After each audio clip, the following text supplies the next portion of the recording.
জুলাই অভ্যুত্থানে বেসরকারি বিশ্ববিদ্যালয়ের শিক্ষার্থীদের ভূমিকা শুধু সাহসিকতার নয়, সে গল্প বিবেক জেগে ওঠারও বটে। আন্দোলন দমাতে যখন সরকারি বিশ্ববিদ্যালয়গুলো বন্ধ করে হল খালি করার নির্দেশনা, তখন কোটা সংস্কার আন্দোলনকে গণ অভ্যুত্থানে রূপ দিতে রাজপথ দখলে রাখেন তারা। পরিবর্তনের প্রত্যাশায় যে অনন্য অর্জন, তা বিফলে যাবে না বিশ্বাস করতে চান এখনো।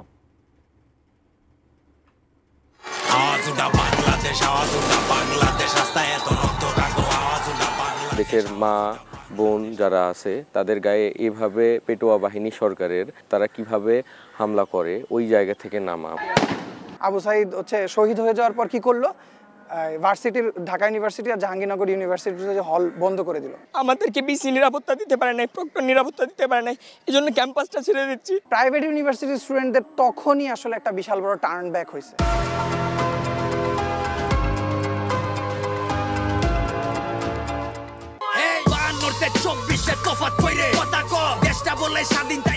রামপুরা, বাড্ডা, বসুন্ধরা জোনের যে কয়টা ইউনিভার্সিটি আছে, আন্দোলনে নামার পরে আমাদের কাছে ফোন আসে ব্র্যাক থেকে, যে ব্র্যাক ইউনিভার্সিটি যারা শিক্ষার্থী আছে তাদেরকে ইউনিভার্সিটি থেকে বের হতে দিচ্ছে না। 10টা 11টা থেকে শুনি যে পুলিশ ব্র্যাক ইউনিভার্সিটির ভিতরে যে গোলাগুলি করতেছে। প্রায় 2,500 থেকে 3,000 স্টুডেন্টস একত্রিত হয়ে একটা বিশাল বড় ফরমেশন ক্রিয়েট করে। আমরা রামপুরা, ব্র্যাক, হাতিরঝিল 3টা থানার একবার মাঝখানে পড়ে গেছিলাম, মানে আমাদের একবার স্যান্ডউইচ বানিয়ে ফেলাইছিল। পুলিশ যখন মাঝখানে পড়ে যায় তো ওরা আর কোনো পায়নি, কোনো দিক বেদিক পায়নি। তো এক প্রকারে দিশেহারা হয়ে পুলিশ কিন্তু কানাডিয়ান ইউনিভার্সিটির ভিতরে প্রবেশ করে এবং ওখান থেকে গুলি করে। এখনো স্পষ্ট মনে আছে, পুলিশের এক কর্মকর্তা বা র্যাবের এক কর্মকর্তা সেই কানাডিয়ান ইউনিভার্সিটির উপর থেকে হাত জোড় করে মাফ চাচ্ছে যে ভাই আমাদের মাফ করে দেন। এই মাফটা কেন যে তারা আগে বুঝলো না, কারণ তারাও রক্ত মাংসে গড়া। প্রাইভেট ইউনিভার্সিটি যে শহীদ হচ্ছে বা প্রাইভেট ইউনিভার্সিটি যে আহত হচ্ছে, তারাও রক্ত মাংসে গড়া। 11:30টার দিকে এই টাইমে আপনাদের ইম্পেরিয়ালের একটা শিক্ষার্থী শেখ জিল্লুর নামে, সে আপনার ব্র্যাকের সামনে তাকে আপনার গুলি করা হয়। গুলি করার পর সে আপনার স্পট ডেড। তো ওর লাশ নিয়ে আমরা একটা ছোটোখাটো একটা মিছিল করি, ব্র্যাকের দিকে যায়। তো ওই লাশের বড় তারা গুলি চালাইছে। উপরে আমরা দাঁড়িয়েছিলাম, নিচে জিল্লুরের লাশ নিয়ে যাচ্ছে, বাংলাদেশের পতাকা ছিল। আমি শুধু তাকিয়ে দেখতেছি এবং আমাদেরই দেশীয় পুলিশ তারা নৃশংসভাবে, মনে হচ্ছে যে একটা গেরিলা যুদ্ধ চলতেছে। তো তখন হেলিকপ্টার আসে, 3 থেকে 4টা হেলিকপ্টার আসে। ওরা আমাদের দিকে টিয়ার শেল মারতেছে, রাবার বুলেট মারতেছে উপর থেকে।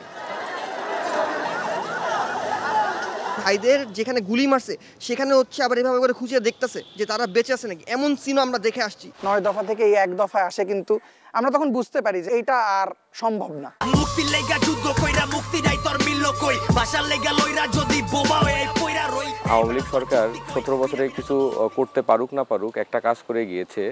প্রশাসনের টপ লেভেল থেকে শুরু করে একদম নিম্ন লেভেল পর্যন্ত সব জায়গায় তাদের লোক ঢুকে গিয়েছে। পড়ালেখার জন্য আমি কেন বিদেশে যাব? আমার তো বিদেশে যাওয়ার দরকার নেই, আমার দেশে যদি আমাকে শিক্ষা দিতে পারে। আমার কাছে একটাই, যে আমরা কথা বলতে পারবো।